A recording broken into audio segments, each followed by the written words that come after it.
Assalamualaikum warahmatullahi wabarakatuh. Kembali lagi di channel Keluarga Misterius. Di kesempatan kali ini saya Dayun akan melanjutkan cerita yang berjudul Anakku yang dibakar hidup-hidup. Cerita ini ditulis akun Facebook bernama Ade Prayoga. Bagaimana dan seperti apa kelanjutan ceritanya? Tentunya tak usah berlama-lama. Langsung saja kita masuk ke ceritanya.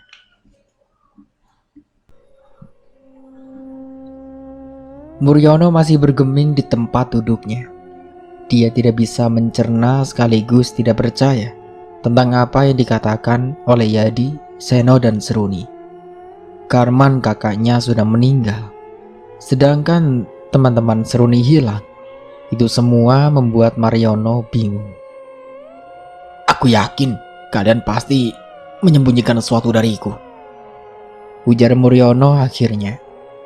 Yadi dan Seno tidak berani untuk menatap Muryono. Mereka berdua memandang ke lantai dengan wajah yang tambah gelisah.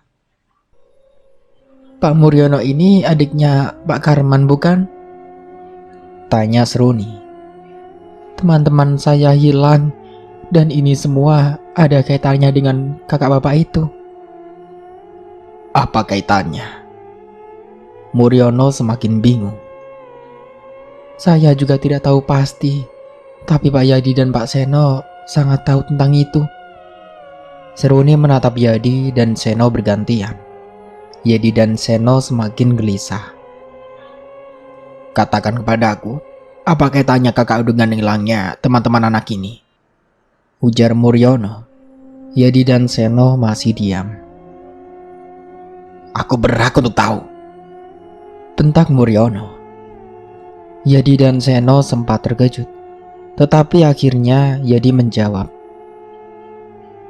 Ini semua terjadi setelah Pak Karman meninggal. Apa yang terjadi? Tanya Muryono. Desa ini menjadi desa kutukan. Desa kutukan? Desa kutukan bagaimana? Ulang Muryono. Kami tidak bisa menceritakannya. Kami sudah disumpah. Tambah Seno cepat-cepat. Seruni yang sudah tidak tahan akhirnya angkat bicara. Pak Muryono ini adik kandung Pak Karman, orang yang kalian bilang baik dan orang yang telah banyak membantu kalian. Sedangkan saya telah kehilangan teman-teman saya. Saya tidak tahu apakah mereka selamat atau tidak. Aku tahu, tapi kami juga, kata Yadi. Kalian juga apa? Kalian sudah disumpah? Kalian takut mati? Sela Seruni. Bukan begitu, kata Seno lesu. Lalu apa? Tantang Seruni. Kalian seharusnya tidak menolong kami semua waktu itu. Kalau akhirnya jadi seperti ini. Jika kalian pikir itu semua demi keselamatan kami, lebih baik kami semua tidak selamat. Yadi dan Seno kembali diam. Mereka sudah tidak bisa lagi untuk menjawab. Muryono yang sudah dari tadi diam akhirnya bicara. Sumpah apa yang kalian maksud? Dan siapa yang membuat kalian bersumpah? Sumpah untuk tidak memberitahu tentang apa yang sedang terjadi di desa ini, jawab Seno. Kepala desa dan dukun desa yang membuat kami dan seluruh warga untuk bersumpah, tambah Yadi. Sekali lagi, aku bertanya kepada kalian, apa hubungan kalian berdua dengan kakakku Mas Karman? Muryono menatap Yadi dan Seno bergantian. Yadi segera menjawab. Kami berdua adalah orang kepercayaan Pak Karman. Kami bahkan sudah dianggap sebagai adik beliau. Beliau sudah banyak sekali membantu kami. Mungkin tanpa bantuan beliau, kami berdua tidak bisa hidup sampai saat ini. Beliau sangat percaya kepada kami dalam semua urusan, baik urusan menanam, merawat perkebunan, memanen sampai penjualan. Beliau juga memberi kami berdua upah lebih. Bahkan kami masing-masing diberinya sepetak kebun untuk menambah penghasilan kami. Saat itu Beliau orang yang sangat baik. Lanjut Seno. Kami sangat berutang budi kepada beliau, Kata Yadi. Jika memang kalian ingin membayar utang budi kalian, bayarkan kepada aku. Kata Muryono. Maksudnya? Tanya Seno bingung. Ceritakan semuanya tentang kematian Mas Karman. Dan apa hubungannya kematian kakakku itu dengan semua kejadian desa ini? Yadi dan Seno saling pandang. Aku berhak tahu jika semua ini menyangkut kakakku. Kata Muryono lagi. Apa kalian pikir kakakku orang yang kalian hormati, yang kalian bilang sangat baik, yang menganggap kalian berdua sebagai adiknya? Jiwanya akan tenang di dalam sana. Mas Karman telah banyak membantu kalian. Sekarang giliran kalian yang harus membantunya. Muryono mengembuskan napas panjang sebelum melanjutkan. Aku datang ke sini karena ingin bertemu dengan Mas Karman. Kami tidak bertemu selama 20 tahun lebih. Tapi sayangnya, aku tidak bisa bertemu dengannya untuk selamanya. Jika memang semua yang terjadi di desa ini disebabkan oleh kakakku, aku wajib untuk menyelesaikannya. Karena aku yakin ini semua salah paham. Jadi kalau kalian ingin almarhum Mas Karman tenang, ceritakan semuanya padaku. Bantu aku, setidaknya demi Mas Karman. Mata Yadi dan Seno berkaca-kaca. Apa yang dikatakan oleh Muryono memang benar, dan nyawa teman-teman Seruni juga harus ditolong.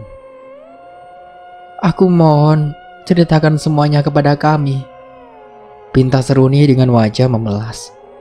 Yadi dan Seno tampak sedang berdiskusi, sampai akhirnya Yadi berujar. Baiklah, semua ini kami berdua lakukan untuk ketenangan almarhum Pak Karman.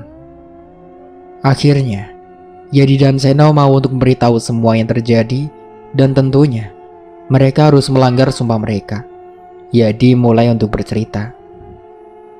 Semua ini terjadi ketika Pak Karman menjabat sebagai kepala desa Kesarean 20 tahun yang lalu. Tepatnya 20 hari masa jabatannya. Malam itu, seluruh warga desa mendatangi rumah ini. Mereka menuntut pertanggungjawaban atas apa yang telah anaknya Pak Karman, Lasmanto, lakukan. Apa yang dilakukan oleh keponakanku? Tanya Muryono. Dia dianggap telah merusak makam keramat yang ada di desa ini. Karena perbuatannya itu, 3 orang pemuda di desa ini tewas sore itu juga. Jawab Yadi. Malam itu adalah malam yang tidak bisa kami berdua lupakan. Seno melanjutkan bercerita. Puluhan bahkan ratusan orang berbondong-bondong mendatangi rumah ini. Flashback Desa Kesarean, 24 Desember 1997. Lasmanto, keluar kamu. Karman, cepat bawa anakmu itu keluar. Anakmu kudu tanggung jawab. Puluhan bahkan ratusan warga mendatangi rumah Karman. Amarah warga tidak terbendung. Yadi dan Seno pun tidak bisa berbuat apa-apa. Sementara di dalam rumah, Lasmanto sangat ketakutan. Piye iki Pak? Manto orang ngerti apa-apa. Kata Lasmanto gemetar. Wes, ayo mentuwo. Bapak percaya bukan kamu yang merusak makam keramat itu. Jelaskan semua kalau memang bukan kamu pelakunya. Tapi Pak, Manto takut. Tidak perlu takut kalau memang kamu benar. Allah tidak tidur, nak. Di saat Karman berupaya membujuk anaknya, Manto, terdengar langkah kaki yang nampak tergesa. Benar saja, Seno salah seorang ansip desa, setengah berlari menghampiri Karman dan Lasmanto dengan wajah ketakutan. Pak Lurah, Pak, pripun iki Pak? Kulo kali Yadi wis ora iso nangani. Nek Mas Manto ra metu, omahe arep dibakar. Tutur Seno ngeri. Mendengar itu, Karman menatap anaknya lagi, mencoba untuk membujuk dan meyakinkannya kembali. Ayo metu wonduk, percaya karo bapakmu iki. Manto takut, Pak. Manto takut dipukuli. Bapak bersamamu, nak. Manto tidak akan dipukuli. Kalau Manto memang anak baik, nurut sama Bapak. Apa kamu tidak ingat pesan almarhumah ibumu? Manto harus selalu berani dan jujur, kan? Iya, Pak. Manto harus menghadapi masalah ini. Manto yakin tidak bersalah. Karman tersenyum dengan bangga menatap anak satu-satunya itu. Meskipun dalam hatinya sakit dan hancur, melihat anaknya yang berusia 15 tahun harus menghadapi masalah seperti itu. Namun, Karman sangat yakin bukan Mantola yang merusak makam itu yang dikeramatkan oleh seluruh warga desanya. Karman, cepat bawa keluar anakmu itu. Ku hitung sampai 3. Kalau tidak dibawa keluar anakmu itu, rumahmu akan kami bakar. Amarah warga semakin menjadi. Teriakan demi teriakan terdengar semakin keras. Tidak ada jalan lain untuk Karman dan anaknya, karena harus menghadapinya. Mereka tidak mau menjadi seorang pengecut yang lari dari masalah. Dengan sebuah anggukan, Karman menggandeng tangan Lasmanto. Cici, Loro. Saat bersamaan, pintu terbuka. Karman keluar bersama Lasmanto. Akhirnya keluar juga kamu, Karman. Anakmu itu harus tanggung jawab. Ya benar, gara-gara anakmu itu, Teguh, Yasman dan Dadang meninggal. Semua itu gara-gara anakmu yang sudah merusak makamnya Eyang Wongso. Kamu tahu benar kan, Karman? Kalau makamnya Eyang Wongso itu makam keramat. Apa kamu tidak bisa memberitahukan anakmu itu? Sekarang kalau sudah seperti ini, mau bagaimana? Pokoknya kamu harus tanggung jawab. Orang-orang terus saja mencerca dan menyalahkan Karman. Sementara Lasmanto hanya bisa menundukkan kepalanya. Air mata sudah membasahi kedua pipinya. Entah sejak kapan. Tenang, Bapak, Ibu-ibu, tenang.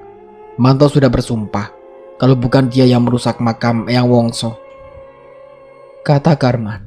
Ya akhirnya bisa mendapat kesempatan untuk bicara. Lagian tujuannya apa Manto merusak makam? Alah, jelas-jelas aku, Darmo dan Sipur tadi melihat anakmu tidur di samping makamnya Eyang Wongso. Di tangannya ada palu dan pancong. Iya benar, makamnya rusak, sajanya berantakan. Terus siapa kalau bukan anakmu? Kalau sampai ada korban lagi, apa kamu mau tanggung jawab? Tapi memang bukan Manto yang merusak makamnya Eyang Wongso. Apa kalian semua percaya dengan mitos itu? Jelas Karman. Mitos? Kamu sebut kalau ini semuanya mitos? Kata Sastro, yang kini maju dari tengah kerumunan. Sudah ada 3 orang yang meninggal. Apa masih kurang buktinya? Merasa belum cukup puas, Sastro kini berusaha meyakinkan warga. Kalian semua percaya kalau ini hanya mitos? Kata Sastro.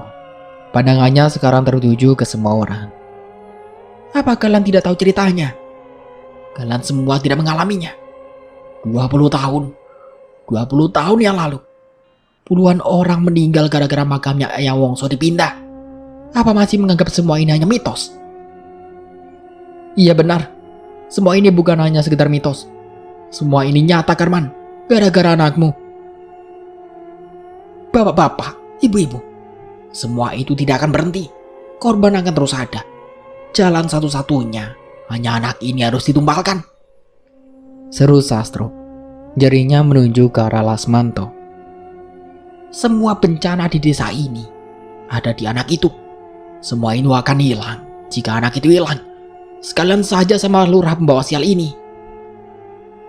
Benar itu perkataannya Pak Sastro. Orang seperti Karman tidak pantas jadi kepala desa. Lepas saja jabatannya. Lepas, pikir Sastro. Apa kalau hanya dilepas jabatannya itu bisa menjadikan desa ini aman lagi? Orang-orang tidak akan meninggal jadi tumbal. Kalian salah bapak-bapak ibu-ibu. Satu-satunya cara supaya desa ini aman lagi, Karman harus ditumbalkan bersama anaknya. supaya masalah di desa ini tuntas sampai ke akar-akarnya. Apa kalian semua mau kalau desa ini jadi desa kutukan lagi? Karman dan juga Lasmanto tidak menyangka semua akan menjadi seperti sekarang ini. Amarah warga benar-benar sudah tidak terkendali. Mereka masih percaya saja pada hal-hal gaib dan mitos seperti ini. Di lain sisi, Karman juga takut warga akan terpancing oleh omongan Sastro. Flashback kedua, kematian tragis. Peristiwa 20 tahun yang lalu masih teringat jelas di benak Seno. Dia merasa tidak kuat lagi untuk melanjutkan ceritanya. Kedua matanya tampak berkaca-kaca. Sementara itu, Muryono dan Seruni berpendapat sama bahwa Karman dan Lasmanto sebenarnya telah difitnah. Mereka dijebak. Sudah kuduga, ujar Muryono.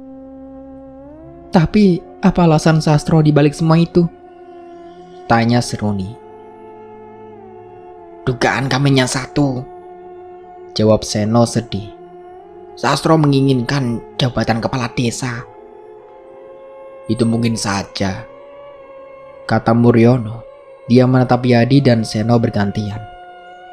Tolong lanjutkan ceritanya. Yadi berdiam. Kami juga berpendapat bahwa Pak Karman telah difitnah. Tapi kami berdua tidak bisa berbuat apa-apa. Pak Karman juga sudah berkali-kali menyangkal. Jangan bicara sembarangan kamu, Sastro, kata Karman. Tidak masalah kalau aku dicopot dari jabatanku, tapi jangan provokasi warga seperti ini. Kamu itu orang yang berpendidikan, Sastro, tapi kamu masih percaya mitos. Seharusnya kamu mau. Diam kamu Karman. Tidak usah bawa-bawa pendidikan. Kenyataannya semua ini bukanlah mitos, balas Sastro. Percaya sama saya bapak-bapak, ibu-ibu. Saya jamin tidak akan ada yang jadi korban lagi. Apa yang dikatakan Sastro itu salah. Karman berusaha meyakinkan warga. Alah, warga sudah tidak percaya sama kamu. Memang benar perkataannya Pak Sastro. Kamu dan anakmu itu harus ditumbalkan. Setuju tidak bapak-bapak, ibu-ibu? Merasa perkataan Sastro kurang meyakinkan warga, Darmo maju. Dia berdiri di samping Sastro. Sudah, tidak perlu banyak berpikir bapak-bapak, ibu-ibu. Apa kalian mau kalau sampai ada korban lagi? Apa kalian terima kalau keluarga kalian jadi korban? Percaya bapak-bapak, ibu-ibu, semua yang dikatakan Pak Sastro dan Prapto itu benar. Jangan sampai desa ini jadi desa kutukan seperti dulu lagi. Iya benar, aku setuju. Tak bisa dipungkiri, perkataan Sastro dan lainnya ada benarnya. Orang-orang tidak mau mengambil resiko. Mereka semua jelas tidak mau jika nantinya anggota keluarga mereka menjadi korban. Seperti 20 tahun yang lalu. Akhirnya setelah meminta waktu untuk berdiskusi sejenak, warga pun sepakat untuk setuju. Setuju, teriak warga bersamaan. Mendengar itu, Manto sangat ketakutan. Tubuhnya gemetar, kakinya lemas. Dia belum siap untuk mati. Kondisi Karman sendiri tidak jauh berbeda dengan anaknya itu. Karman benar-benar tidak menyangka warga sampai bisa terhasut oleh perkataan Sastro dan yang lainnya. Namun, Karman tidak boleh takut. Jika dia takut, bagaimana dia bisa menguatkan anaknya? Jahanam kamu Sastro. Apa salahku padamu? Aku tidak pernah merasa menyakitimu, apalagi jahat kepadamu.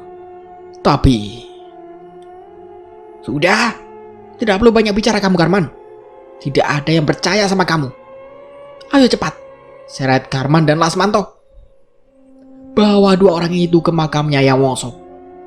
Bakar dia di depannya, biar Eyang Wongso tahu kalau dua orang ini yang sudah dimusnahkan. Tunggu, dengarkan penjelasan saya dulu, kata Karman. Lagian, kalian semua tidak bisa main hakim sendiri. Warga sudah tidak butuh penjelasan kamu Karman. Iya benar, kamu dan anakmu memang pantas dihakimi oleh warga. Wait, orang usah di rumah oke. Saiki cepet ku wong loro kuwi. Wis ora ono waktu maneh. Brengsek kamu Sastro, teriak Karman. Ayo cepet, seret Karman karo anake kuwi, seru Prapto. Ayo, seru Darmo, Sipur, Usman, dan diikuti oleh yang lainnya. Karman dan Lasmanto sudah tidak bisa berbuat apa-apa lagi. Semua yang dikatakan percuma saja. Dia berusaha memberontak, tapi hasilnya sia-sia. Tidak terlalu banyak orang yang memeganginya. Yadi dan Seno pun tidak bisa berbuat apa-apa. Karman dan Lasmanto dibawa ke makam Eyang Wongso yang terletak di pinggir hutan dekat perkebunan warga. Lasmanto hanya bisa menangis dan memanggil-manggil ayahnya. Sesampainya di makam Eyang Wongso, keduanya langsung diikat di sebuah pohon yang berada di samping makam. Selesai mengikat, Prapto dan Darmo tanpa menunggu lama langsung menyiram keduanya dengan minyak tanah. Bakar! Teriak Sipur. Karman terus berusaha membuat anaknya Lasmanto untuk tidak takut. Karman yakin dia dan anaknya tidak bersalah, bahkan tidak tahu apa-apa. Karman tahu dia dan anaknya telah dijebak, difitnah, dan dihakimi orang-orang yang tidak menyukainya. Ya, benar sekali. Orang-orang itu dendam pada Karman. Tapi, kenapa anaknya harus ikut dalam dendam ini? Tidak masalah jika aku harus mati. Tapi anakku, tidak. Tolong, jangan bakar anakku. Jangan bunuh dia. Bunuh saja aku, pinta Karman. Berisik gue Karman, geram Prapto. Aku mohon, tolong jangan bunuh. Jangan bunuh anakku. Dia tidak bersalah. Alah, meneng gue. Sipur yang sudah geram mengambil sebatang kayu yang tergeletak di depannya. Dia mengarahkan kayu itu ke perut dan dada Karman, memukulnya beberapa kali dengan keras sekali. Darah menyembur keluar dari mulut Karman. Tubuhnya tidak bisa dia gerakkan. Sakit sekali rasanya. Dia merasa beberapa tulang rusuknya patah. Karma memang tidak bisa bergerak karena rasa sakit yang luar biasa dia rasakan saat ini. Tetapi dirinya masih sanggup untuk bicara. Di detik-detik kematiannya, dia meminta kehidupan untuk anaknya. Tolong, siapa saja, anakku tidak bersalah. Tolong selamatkan dia, lirik Karman. Tetapi tampaknya sia-sia saja. Bakar dia, teriak Prapto. Wes nunggu pemanah, ayo bakar, perintah Sipur. Teriakan keras Lasmanto terdengar bersama dengan obor-obor yang dilemparkan ke arah dirinya dan ayahnya. Pemandangan sangat tragis terjadi malam itu, di mana seorang ayah dan anaknya yang dibakar hidup-hidup. Merasa ayah dan anaknya itu tewas terpanggang, Sastro memerintahkan semua orang untuk meninggalkan tempat itu. Tentunya meninggalkan sisa-sisa dari jasad keduanya. Hening sesaat setelah Yadi menyelesaikan ceritanya. Sampai akhirnya Muryono berujar. Aku sungguh tidak menyangka semua orang akan percaya dengan omongan Sastro dan antek-anteknya.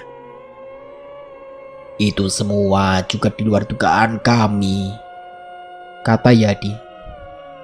Lalu, apa yang terjadi setelah kematian Pak Karman dan Lasmanto? Tanya Seruni. Desa ini menjadi desa kutukan, jawab Seno. Eyang Wongso sangat marah atas apa yang telah dilakukan Lasmanto. Bukan hanya 3 pemuda saja yang menjadi korban, tapi apa? Desak Seruni. Tapi roh Eyang Wongso meminta tumbal setiap 15 bulan sekali, Seno yang menjawab. Warga desa harus menumbalkan gadis perawan untuk pertama kalinya, lalu berjaga di 15 bulan berikutnya. Semua itu berlanjut sampai tumbal ke-16. Lebih tepatnya, ritual tumbal ke-16 tersebut jatuh setiap 20 tahun sekali. Maksud kalian, tumbal pertama kali seorang gadis perawan, tumbal kedua berjaga, ketiga perawan, berjaga lagi, dan seterusnya. Dan semua itu dilakukan sebanyak 16 kali. Tanya Seruni. Iya, tepat sekali. Seno membenarkan. Lalu setelah 16 kali, Akan terhitung mulai satu lagi. apa itu artinya ritual tumbal ini tidak akan pernah berhenti? Ya, tidak akan. Semua itu tidak akan pernah berhenti, tegas Yadi. Lalu, kenapa kalian dan warga desa lainnya tidak meninggalkan desa ini saja? Tanya Muryono. Kami tidak bisa, jawab Yadi. Sudah banyak orang yang mencobanya, tapi mereka semua ditemukan mati mengenaskan, tergeletak di jalan masuk desa. Saya tidak habis pikir, kata Seruni. Kenapa kalian malah membawa saya dan teman-teman saya ke desa ini? Kalian berdua tahu betul apa yang sedang terjadi di desa ini. Tapi tetap saja kalian membawa kami ke sini. Kami justru ingin menyelamatkanmu dan teman-temanmu, kata Seno sedih. Kami berdua tahu kalau bulan ini adalah bulan di mana ritual tumbal ke-16 sedang dilakukan. Dan malam ketika kamu dan teman-temanmu tersesat di desa ini, malam itu adalah malam ritual tumbal 15 bulan sekali. Sedangkan kemarin dan malam ini akan ada tumbal ke-16. Setiap tumbal ke-16, lanjut Yadi, desa ini diwajibkan untuk menumbalkan 8 perawan dan berjaga. 1 berjaga telah ditumbalkan saat dimana Seruni dan teman-temannya datang. Ritual itu dilakukan 11 hari setelah bulan purnama. Yadi mengambil sebatang rokok kretek yang ditawarkan oleh Seno dan membakarnya. Sedangkan kemarin malam, desa ini sudah menumbalkan 3 orang berjaga. Dan untuk malam nanti, desa ini akan menumbalkan 4 gadis perawan. Semua itu dilakukan 12 dan 13 hari setelah bulan purnama. Muryono dan Seruni sama-sama berpikir. Sampai akhirnya, Muryono lebih dulu mampu mencerna semua yang dikatakan oleh Yadi. Ada 2 ritual tumbal yang dilakukan di desa ini, kata Muryono. Dia mengungkapkannya dengan pelan-pelan. Ritual tumbal 15 bulan sekali dan ritual tumbal ke-16. Ritual tumbal 15 bulan sekali dilakukan 11 hari setelah bulan purnama dengan tumbal seorang gadis perawan atau berjaga. Sedangkan ritual tumbal ke-16 dilakukan 12 dan 13 hari setelah bulan purnama dengan tumbal 3 berjaga di malam pertama dan 4 gadis perawan di malam berikutnya. Apa seperti itu dimaksud kalian? Yedi mengangguk dan membenarkannya. Tepat sekali. Lalu nasib teman-teman saya? Tanya Seruni cemas. Kemungkinan teman-teman perempuanmu akan ditumbalkan tengah malam nanti, jawab Yadi pelan. Apa? Pekik Seruni. Tapi itu baru kemungkinan, tambah Yadi cepat-cepat. Tidak, mereka tidak boleh dijadikan tumbal. Saya harus menyelamatkan mereka. Seruni berusaha bangkit, mengabaikan rasa sakit di kakinya yang terluka. Tetapi baru saja berdiri, Muryono mencegahnya. Sabar nak. Muryono mencengkram tangan Seruni, berusaha untuk membuatnya duduk kembali. Ayo duduk dulu. Kamu harus tenang. Aku juga bertanggung jawab atas semua ini. Jadi kita harus tenang dan bicarakan semua ini baik-baik, agar kita mendapatkan solusi untuk menyelamatkan teman-temanmu dan sekaligus membuat nama baik kakak dan keponakanku kembali mereka dapatkan. Tapi apa sekarang ini? Seruni tidak menyelesaikan perkataannya, karena tiba-tiba saja salah satu pintu lemari yang ada di belakangnya terbuka. Sebuah foto dalam figura terjatuh. Semua orang merasa heran. Bagaimana mungkin pintu lemari itu terbuka dengan sendirinya? Seruni segera mengambil foto dalam figura yang pecah itu. Dia mengamatinya. Tapi Seruni seolah tidak percaya dengan apa yang dia lihat. Foto dalam figura yang pecah itu. Dia melihat seorang wanita tua. Seruni sangat yakin bahwa wanita tua dalam foto itu adalah orang yang sama yang dilihatnya dalam mimpi anehnya. Siapa wanita tua ini? Tanya Seruni kepada Yadi dan Seno, seraya menunjukkannya. Yang ada di sebelah Pak Karman? Seno memastikan. Iya. Itu salah satu sesepuh desa ini, namanya Mbak Raikem. Di mana dia sekarang? Mbak Raikem sudah meninggal 20 tahun yang lalu. Meninggal? Seruni seolah tidak percaya. Ya, kata Yadi. Dia ditemukan meninggal di dalam rumahnya. Kematiannya itu menurut kami tidak wajar. Seperti sengaja dibunuh. Tapi, kenapa kamu kelihatan kaget begitu melihatnya? Dia pernah... saya melihat dia di mimpi. Mimpi? Ulang Yadi yang merasa tidak percaya. Apa kamu tidak salah orang? Tidak. Saya sangat yakin dia memang pernah datang ke mimpi saya. Saya juga kurang tahu itu mimpi atau bukan. Apa yang kamu lihat dalam mimpimu itu, nak? Tanya Muryono penasaran. Dalam mimpi itu, jawab Seruni, saya merasa ada di suatu tempat yang belum pernah saya lihat sebelumnya. Tempat itu seperti sebuah desa terpencil. Saya melihat banyak sekali orang-orang yang berkerumun. Tapi saya tidak tahu apa yang mereka lakukan.